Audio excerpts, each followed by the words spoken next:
Shalom, selamat pagi saudara sekalian. Senang bisa kembali berjumpa dengan saudara dalam Light of Revival, renungan firman Tuhan yang akan memberkati kita sepanjang hari ini.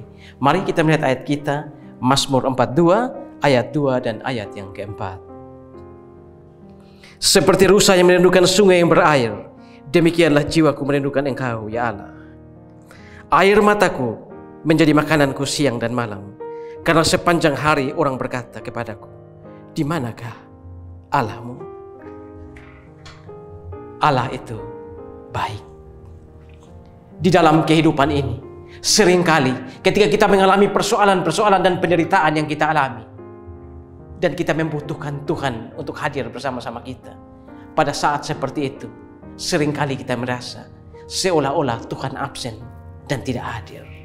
Seolah-olah Tuhan meninggalkan kita. Tetapi bukankah Tuhan sendiri berjanji dalam Yesaya 46 ayat yang keempat, sampai masa tuamu aku tetap dia, sampai masa putih rambutmu aku menggendong kamu. Tetapi saudara, seringkali dalam kehidupan ini, seringkali kita merasa ditinggalkan oleh Tuhan, bukan? Ketika kita mengalami penderitaan, ketika kita mengalami masalah dalam hidup ini. Lalu apakah perasaan ditinggalkan oleh Tuhan itu hanya kita saja yang mengalami? Bagaimana dengan tokoh-tokoh Alkitab? Abraham, ketika Tuhan meminta dia untuk keluar dari negerinya, pergi ke satu negeri yang akan diberikan oleh Tuhan kepada dia. Tetapi saudara, Abraham merasa ditinggalkan Tuhan di negeri itu. Ketika sampai Sarah istrinya meninggal, Tuhan belum memberikan negeri itu kepada Abraham. Ayub, ketika dia mengalami begitu penderitaan, dia kehilangan begitu banyak anggota keluarga, kehilangan harta bendanya, Ayub juga merasa seolah-olah Tuhan meninggalkan dia. Daud, ketika dia berzina dengan Batseba, Daud juga merasa Tuhan seolah-olah meninggalkan dia. Tuhan Yesus Kristus, ketika dia datang, turun ke dalam dunia untuk menebus dosa saudara dan dosa saya.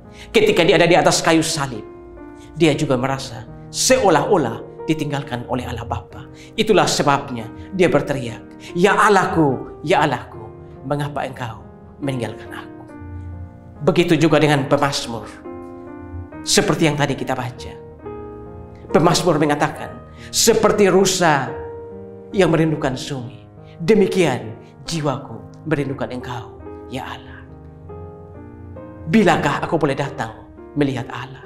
Saudara-saudara, mazmur ini ditulis ketika pemazmur ada di pembuangan di Babel.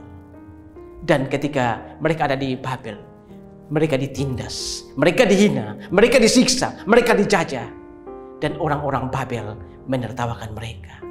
Dan ketika mereka ada dalam penderitaan yang begitu dahsyat, mereka baru merasakan bahwa Allah seolah-olah absen. Allah seolah-olah tidak hadir.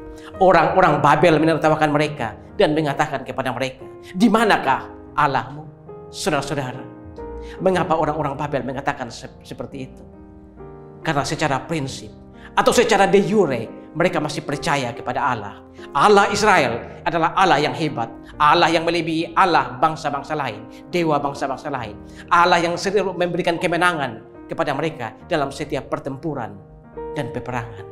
Tetapi saudara, pada praktiknya, pada kenyataannya atau secara de facto, mereka justru kalah perang dari Babel, dijajah oleh Babel. Makanya orang-orang Babel mengatakan, kalau Allahmu hebat, kalau Allahmu itu lebih hebat dari dewa kami, di mana Allahmu? Kenapa kamu dijajah? Kenapa kamu ditindas? Pemazmur lalu mengatakan, bilakah aku boleh datang melihat Allah? Saudara-saudara, perasaan ditinggalkan oleh Allah membuat pemazmur merasa begitu bersedih. Ketika dihina oleh orang-orang Babel, dia pun mengatakan, air mata kami menjadi makanan kami siang dan malam. Saudara-saudara, apakah perasaan ditinggalkan oleh Allah itu adalah perasaan yang salah? Tidak, saudara. Itu adalah sesuatu yang manusiawi. Tetapi yang paling penting adalah kita tidak boleh berhenti sampai di situ. Tapi seperti pemazmur, dia kemudian mengatakan, inilah yang hendak ku ingat, yaitu ketika aku berjalan mendahului kepadatan manusia yang berjalan maju ke rumah Tuhan dengan sorak-sorai untuk mengadakan perayaan. Oh saudara-saudara, bagaimana mungkin pemazmur ini tadi nadanya penuh dengan kesedihan. Tapi bagaimana tiba-tiba dia bisa merubah nadanya dari nada kesedihan menjadi genderang kemenangan. Saudara-saudara, hal ini bisa terjadi karena pemazmur mengingat akan kebaikan-kebaikan Tuhan di masa lalu. Mengingat masa-masa indah bersama Tuhan di masa lalu. Itu akan membuat kita sampai pada sebuah kesimpulan. Allah itu baik. Saudara-saudara, apa yang dilakukan oleh pemazmur di bait Allah? Pemazmur ini adalah Bani Korah. Mereka ini adalah pemimpin pujian. Dia berjalan mendahului orang banyak ke rumah Allah untuk memimpin pujian. Bait Allah adalah simbol kehadiran Allah. Berarti dia datang ke bait Allah untuk berjumpa dengan Allah. Merasa ditinggalkan oleh Allah di Babel. Tetapi pemazmur mengingat kebaikan-kebaikan Tuhan di masa lalu. Dan itu membuat dia tiba pada sebuah kesimpulan. Allah itu baik. Saudara-saudara, pagi hari ini, apakah saudara juga mengalami penderitaan?